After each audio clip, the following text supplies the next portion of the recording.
of a film? What we do here in the desert of Arizona is that we scout and we track, and then we set up traditional posts and recon teams to go out and assist law enforcement in intelligence as far as if somebody's coming through. If we see somebody coming through, we first usually will give them aid. We're not a third world country.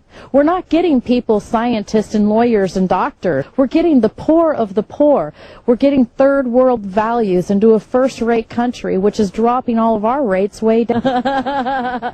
You will appreciate the fact if I have a gun if the time occurs. You will be very sorry that you did not have one. So. Throughout history, there have been people who have committed some of the most heinous crimes fathomable. For those crimes, they have been convicted and sentenced to death. Welcome to Death Row Executions, where we take a look into the lives of society's worst offenders. And now, your host, Air. Shawna Forde was born on December 6, 1967 in the state of Washington. She came from a family where sexual assault and incest was rampant, but also brushed under the rug.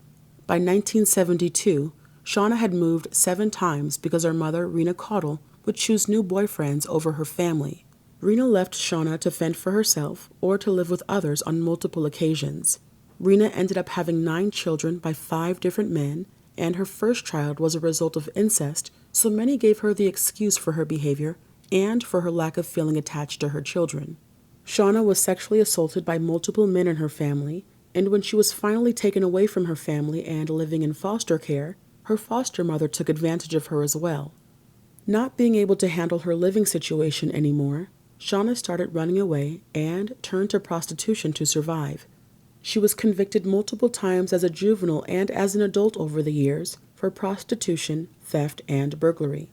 Shawna did not have the best track record with men and ended up getting married 4 times.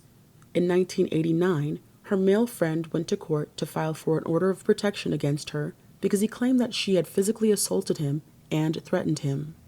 Shawna eventually left her life of prostitution and had many jobs over the years, ranging from being a promoter of a grunge rock band, a youth counselor, an aircraft factory worker, and a cosmetologist. In 2007, when Shawna was about to turn 40 years old, she was charged for theft again. That same year, despite her criminal past, she ran for a city council seat in Everett, Washington, but lost.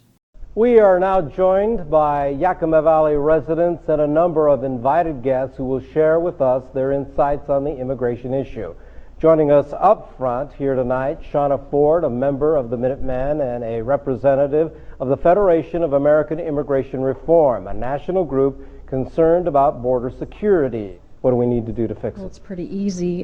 Title 8, Law 1324 states that if you hire somebody who's illegal, it's a crime. So what makes this nation a wonderful nation and one of the greatest nations on earth is we are a nation of laws. Is incredible. It's not fair, it's wrong, and I would encourage every single person to get educated on how much we're spending in this state, which is upward to $500 million. Also in 2007, Shawna became involved in different vigilante activities after she joined the Minutemen Civil Defense Corps, or the MCDC. After being forced out of that group for her behavior, she decided to start her own Minutemen group. She became the director of the Minuteman American Defense, or MAD, which was supposedly a splinter group of the MCDC. Shawna claimed there were a few thousand members, although there were most likely less than 20 members. Shawna was a border activist and moved to Arizona with the intentions of purchasing a 40-acre property in southern Arizona so she could establish a base for her group along the border of Mexico. She would post updates on Minutemen websites. In 2007, George Bush was our president, and while he was in office, Congress passed the Secure Fence Act of 2006. Although it was not the first time our country has fenced parts of its borders, this act that was signed into law on October 26, 2006 by George Bush stated that the act would help protect the American people and make our borders more secure. Bush also said that it was an important step towards immigration reform. Many people like Shawna felt that it was their duty to protect America's borders, and it didn't matter if they had to kill innocent lives as long as no immigrants entered the country. Shawna and her MAD members volunteered their time to patrol the border and report undocumented immigrants to the Border Patrol. A year after starting her own Minutemen group, in January of 2008, Shawna claimed that she was attacked by the drug cartel and they not only sexually assaulted her, but shot her as well. When she went to police, they started an investigation. She then began telling authorities that her attackers were not from the drug cartel, but associates of her son. Shawna's brother spoke with law enforcement and told them that his sister was a liar and fabricated the story for attention. Investigators eventually closed the case due to insufficient evidence. Even though Shawna did not think highly of immigrants and considered them lawbreakers and criminals, she did not feel the same about her family or her own thoughts and actions for that matter. She volunteered so much of her time that she did not have steady income, so she planned on stealing money. She shared her plans with her MAD members, and they chose to rob a Mexican man by the name of Raul Flores, who they believed to be a drug dealer. Raul owned a house in Arivaca, which is in Pima County, Arizona. In May of 2009, Shawna went over her more detailed plan with her MAD members, but also recruited the help of Arivaca drug dealers Albert Gaxiola and Owen Oakstar. Who knows how Shawna was able to find out about the underground drug world, but she knew Albert and Owen were planning on killing Raul because he was their rival in the drug trade. A few days before Shawna and her group of thugs would follow through with her plans, she recruited another man by the name of Jason Bush. Jason was a member of her MAD group, and Shawna considered him to be her number 2 guy. They all planned to not only steal money, but drugs as well. On May 30th, 2009, early in the morning and still dark, Owen, Albert, Shawna, and Jason drove by Raul's home and noticed Raul's wife Gina and their daughter Brisenia in the front yard. Albert later asked Owen to go inside of the house to take care of Raul, but Owen decided to back out because he was too drunk. They all left, but later that morning, Albert, Shawna, and Jason returned to Raul's house. Shawna walked up to the front door and started banging. The family was initially asleep, but the banging woke everyone up except for Brisenia. Raul finally came to the door, and Shawna demanded entry into the house and shouted, "We're going to shoot you." Raul stepped to the side and allowed Shawna and Jason to enter. Shawna and Jason were dressed in camo with painted black faces. Shawna then ordered Raul to sit near Gina, who was sitting on the couch next to a sleeping Brisenia. Raul asked Shawna and Jason what was going on, and Jason replied by saying, "Don't take this personally, but this bullet has your name on it." After hearing this, Raul jumped up and began wrestling with Jason, but Jason was able to shoot Raul. After shooting Raul, Jason shot Gina twice. Gina was still alive, but she fell to the floor and pretended to be dead. Not knowing his wife was still alive, Raul shouted and pleaded for Jason to stop. Realizing that he did not complete the job the first time he shot Raul, Jason began shooting at Raul again, which finally killed him. Shawna then announced that everything was in the clear after her search, and Albert came in the home. Shawna began rummaging through the house, and while she was doing this, Brisenia woke up and began to cry. Jason started questioning her. Not having any answers for him, Jason had enough and fatally shot her 2 times. After Brisenia was shot, Shawna started to panic and rushed everyone to leave because she said people they did not know were about to come in the house. Shawna and her group broke the lights in the house and fled. When the coast was clear, Gina, who was pretending to be dead that whole time, hurried to call 911. As she was on the phone, though, Shawna had made her way back into the house to look for a gun they had left behind.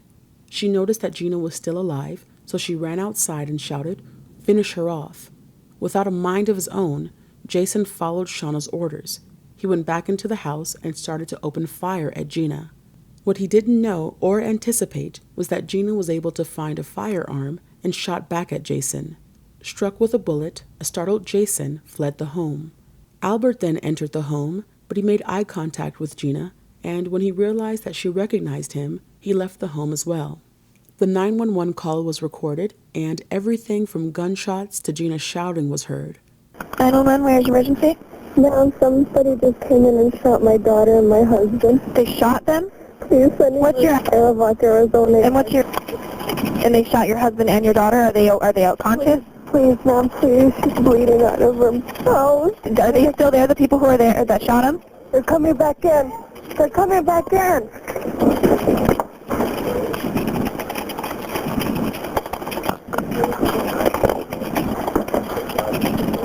Do you know who they are?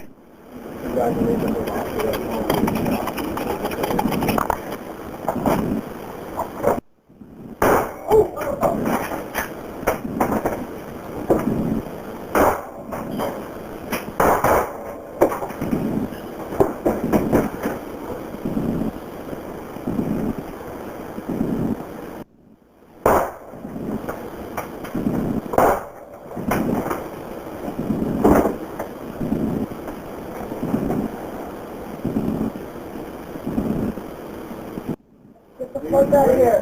Get the fuck out of here. Let me know.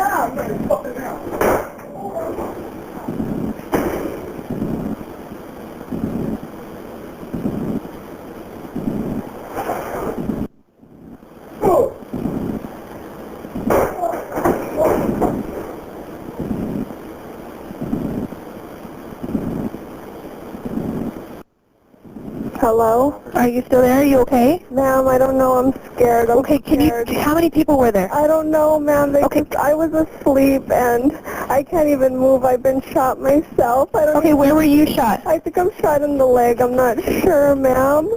They told us that somebody was had escaped jail or something. They want to come in and look at my house, and that the whole party was surrounded. I'm sorry, that the whole property was surrounded with border patrol and everything. Oh, fuck, my leg is killing me, ma'am. How long is it going to take them to get here? And did it sound like males were talking? There was a male and there was a shorter, fat woman. Okay, now the woman, what did she look like? Was she a Hispanic female? No, she was a white, short woman. Okay. How many shots do you think you shot off? I don't know, whatever you heard. Okay. So was that only you shooting, or did they shoot too? No, they were shooting too. Okay.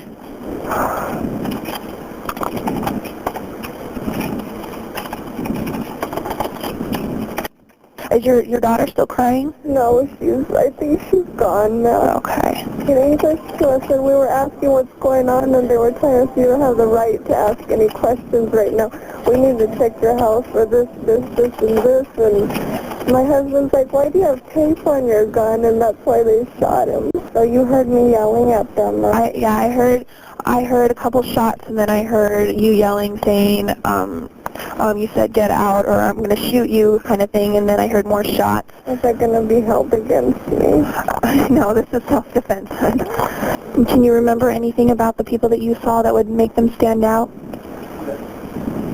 She's really short and fat, and he was really super tall, and I can't get up. No, you don't have to get up. What I want you to do is I want you to put the gun down. Okay. Put it away from you. So I'm in here, sir. I'm in here. Tell him you can't move. I'm here in the kitchen on 911, sir. I'm right here, and there's the gun. Is he with you? Yeah, he's with me. Okay, I'll let you go. Okay. All right, bye-bye. Bye. The trio went to Albert's house to hide out, and after some time, Albert went snooping around the crime scene. When he got there, he texted Shawna, "Cops on scene, lay low." Shawna responded with, "No worries, all good, just relax, competition gone." She then began treating Jason's wound he received during the shootout with Gina. A few hours later, Shawna texted her daughter, "Whatever goes down, I'm in deep now. I love you, make me proud, and do something good with your life." Shawna had a feeling that she would be caught very soon. Little did Shawna know, the FBI had been suspicious of her for a while, so they planted agents in her group. These informants were listed in court documents as RW and RC. Shawna conducted a meeting in Colorado with her group, and RW and RC were there. As soon as they found out about the murders, they informed the FBI about what she, Jason, and Albert did. It also turns out, according to Marilyn Mayo of the Anti-Defamation League, Shawna was on their radar because she was increasingly taking more extreme actions. They also discovered that many of Shawna's supporters had ties to white supremacist groups. Shawna herself was tied to the National Vanguard and the National Socialist Movement, two white supremacist groups. Despite being on multiple radars, Shawna was able to commit murder and avoid capture for a while. On June 12th, police were finally able to catch up with Shawna as she was driving. They pulled her over, and she was arrested without incident. When police searched her car, they found a belt with a G on it and jewelry, which all belonged to Gina. Shawna was indicted on 2 counts of first-degree murder, first-degree burglary, attempted first-degree murder, aggravated assault causing serious physical injury, aggravated assault with a deadly weapon, armed robbery, and aggravated robbery. Shawna was interviewed by a newspaper, and she denied all charges. "No, I did not do it." When trial began, Shawna's lawyer, Eric Larson, tried to tell the jury that Shawna should not be found guilty because she was not in the home when the real attackers were in the home. His defense did not work because surviving victim Gina testified that Shawna was indeed in the home during the murders. Prosecutors presented evidence of text messages from Shawna's phone that proved she was planning the attack for months. Prosecutor Unklesby was quoted saying, "Even if she didn't pull the trigger, make no mistake about it, she's the one who planned the events. She's the one who recruited people to do this." The court was also made aware of Shawna's violent nature. In an email message to her supporters, she said, "I will stay the course and lead in this fight with every ounce of strength and conviction I have. I will not waste, although she spelled it as W-A-I-S-T, I will not waste it on matters that do not pertain to this very mission. It is time for Americans to lock and load."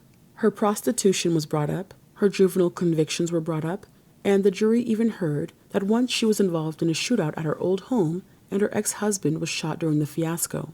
In response to that statement, Shawna claimed that the attack happened because people were retaliating against her for her activities targeting criminal groups operating on both sides of the border between Mexico and the U.S. When Shawna's ex-husband was interviewed and questioned about his feelings on Shawna being involved in a murder, he said that he was distraught about the victim's age, but refused to comment on Shawna. Shawna's mother, Renee Caudill, went on record and said that she was not surprised that Shawna was being charged for murder. Renee claimed that Shawna had visited her before making a trip to the border earlier that year, and she was very open and vocal about staging home invasions. Renee was quoted saying, "She sat here and said that she was going to start a group where they went down and start taking things away from the Mexican mafia. She was going to kick in their doors and take away the money and the drugs." The only reason she did not report Shawna was because she knew Shawna was a pathological liar and frequently exaggerated stories. Renee said that after the May 30th murders, Shawna called her and reported that she was taking refuge in a safe house in Arivaca. She was very frightened. She says, "I'm hiding." I said, "What's going on?" She said, "You won't believe what is going down here. The mafia, they are kicking down doors and they are shooting people and they are looking for me." The reactions of the Minutemen took the news about Shawna the hardest. They felt for Shawna on the forums. These sentiments were not shared with Minutemen leaders who spoke publicly about Shawna. President of a California-based Minuteman project, Jim Gilchrist, expressed that he felt different than others. He said, "We are separate and we dissociate any affiliation between her organization, and ours." He then sent a message to the victims' families expressing his condolences. Jeff Schwilk, founder of the San Diego Minuteman, was very vocal about his opposition of Jim Gilchrist. He said that he knew long ago that Shawna was unstable and dangerous. He said that Jim should have been able to figure that out a long time ago as well. He was quoted saying, "The warning had been out in Arizona to stay away from this woman. Unfortunately, this conclusion was very tragic." On February 14, 2011, after deliberating for 7 hours over the course of 2 days, Shawna was found guilty on all counts. Her lawyer went on record and said, "I fully expected that this community valued human life greater than this jury." When it came to sentencing, on February 22, 2011, the 11-women, 1-man jury felt that there were 3 aggravating circumstances for Raul's murder and 4 aggravating circumstances for Brisenia's murder. For that, the jury recommended Shawna be sentenced to death for each murder. The trial judge affirmed the death sentences and also added the sentence for the other charges. On top of her death sentences, Shawna was sentenced to 75 years in prison. Aryan Nation member Jason Bush was also sentenced to death. Jason had an extensive criminal history as well. Jury members admitted to having a difficult time sentencing Shawna to death, but they had no issues with Jason. Jason had a history of auto theft, and in September of 1997, he was charged with killing Aryan Nation associate Jonathan Bumstead. Jason said that the murder was justified because Jonathan committed the crime of being a race traitor. The same year he killed Jonathan, he was sent to prison for car theft and for being in possession of a firearm. Jason was released from prison in 2003, and he killed 2 more people but was able to stay under the radar for a long period of time. After being sentenced to death for the murders of Raul and Brisenia, DNA linked him to the murder of Hector Lopez Partida. He received 78 years on top of his death sentence charge. Known drug dealer Albert Gaxiola was sentenced to life in prison plus 50 years. Albert was a gang member who provided intelligence to the MAD group about drug activities in Arivaca, Arizona. Albert also had a criminal past. He was in prison from 1992 to 2000 for a marijuana charge. He actually stayed in prison for this marijuana charge longer than Jason stayed in prison for his murder charge. To date, out of the 100-plus inmates on Arizona's death row, Shawna is one of 3 women currently on Arizona's death row. Thank you all for watching another episode of Death Row Executions. Let me know what you guys think of this story in the comments below.